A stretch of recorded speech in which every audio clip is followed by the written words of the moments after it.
बच्चों नमस्कार। कल हम पढ़े थे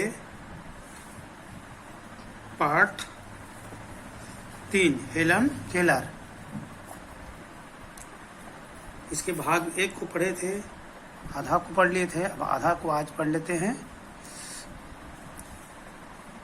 धीरे धीरे सलीवन ने हेलन को अंध लिपि ब्रेल भी सिखा दी। अब क्या था, हेलन ने अपना सारा समय लिखित साहित्य को पढ़ने में लगा दिया। वह खाना पीना भूलकर रात दिन इस लिपि में लिखे साहित्य को पढ़ा करती। दैवयोग से एक दिन उसकी वाचा भी खुल गई। एक दिन यकायक उसके मुंह से कुछ टूटे फूटे शब्द निकल पड़े, जिसका आशय था आज बड़ी गर्मी है। हेलन की वाणी सुनकर अन्य लोगों को तो प्रसन्नता हुई ही, पर हेलन के जीवन पर का वह सबसे सुखी दिन था। हेलन ने इसका उल्लेख भी अपनी जीवनी में किया है। वह लिखती है, उस दिन मेरे हृदय में जितना आनंद और उल्लास उमड़ा, उतना शायद ही किसी बालक के जीवन में कभी उमड़ा हो।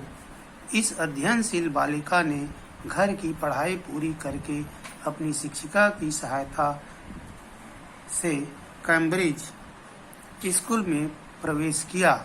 आश्चर्य की बात है कि स्कूल की पढ़ाई करने के अलावा उसने केवल 2 वर्ष में ही अंग्रेजी, जर्मन और फ्रेंच भाषाओं पर भी अच्छा काबू पा लिया। स्कूल की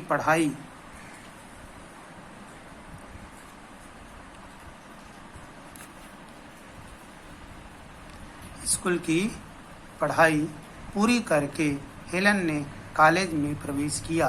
कॉलेज में भी उसने कठिन परिश्रम किया और सन 1904 में बीए की परीक्षा पास कर ली।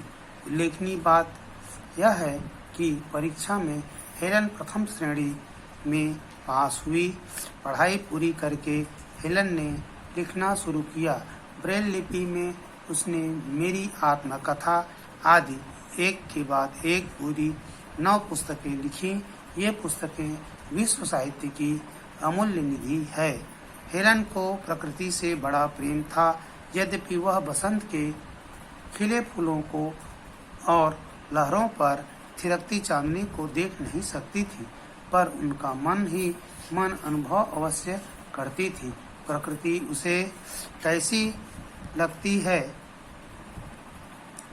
और उसका उसके अंतर्मन पर क्या प्रभाव पड़ता है, इसका उसने अपनी पुस्तकों में विस्तार से उल्लेख किया है।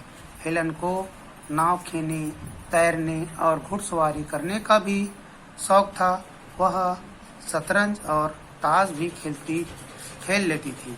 एक बार यौवन काल में हेलन ने विवाह करने और घर गृहस्थी बसाने का विचार किया था, पर शीघ्र ही उसे अपनी भूल मालूम हो गई और विवाह का विचार त्याग कर उसने अपने आप को समाज सेवा के काम में लगा दिया।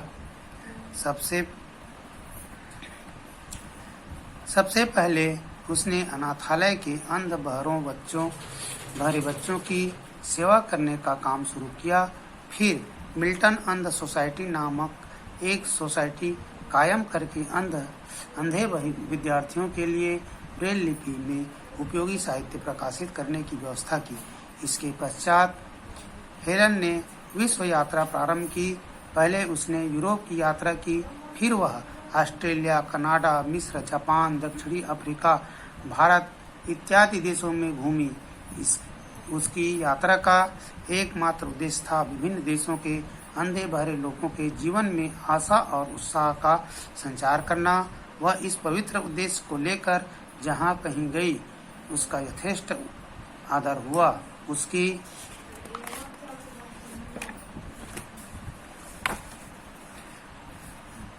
उसकी सेवाओं से आज सारा संसार उसके चरणों में श्रद्धानत है। एक अंधी बहरी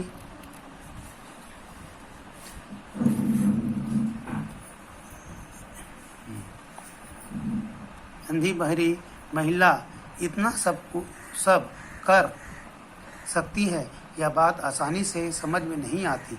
पर जैसा कि किसी ने कहा है, सत्य घटनाएं कल्पित किस्सों से अधिक आश्चर्यजनक होती है। यह बात हेलन के जीवन पर हूबहू लागू होती है। टिप: ब्रेल लिपि। ब्रेल लिपि क्या है, इसके बारे में समझें। ब्रेल लिपि दृष्टिहीनों को शिक्षा देने के लिए बनाई गई वह विशेष लिपि है, जिसमें मोटे कागज पर सूजे से छेद करके ध्वनि सूचक बिंदियां बनाई जाती हैं। पलटकर उन उभरी हुई बिंदियों को उंगलियों के स्पर्श से पढ़ा जाता है। इसका आविष्कार लुई ब्रेल ने किया था। शब्दार्थ है: सुप्रसिद्ध माने मशहूर, विख्यात, अर्पित माने देना, दान, विलक्षण विशेष लक्षण से युक्त, प्रतिभा, विलक्षण बुद्धि, बोस्टन अमेरिका का भाव, अनायास, बेवजह जिज्ञासा, जानने की इच्छा, फौरन माने तुरंत, दया योग माने देवताओं की कृपा से, यकायक अकस्मात, उल्लास माने प्रसन्नता, आनंद माने परिश्रम, मेहनत, आनंद माने उल्लास माने प्रसन्नता, आनंद, परिश्रम माने मेहनत, यथेष्ट माने जितना चाहिए उतना काफी। इस पाठ को और आप लोग पढ़ना और बार बार इस वीडियो को देखना, सुनना और इस पाठ के शब्दार्थ को भी लिखना है।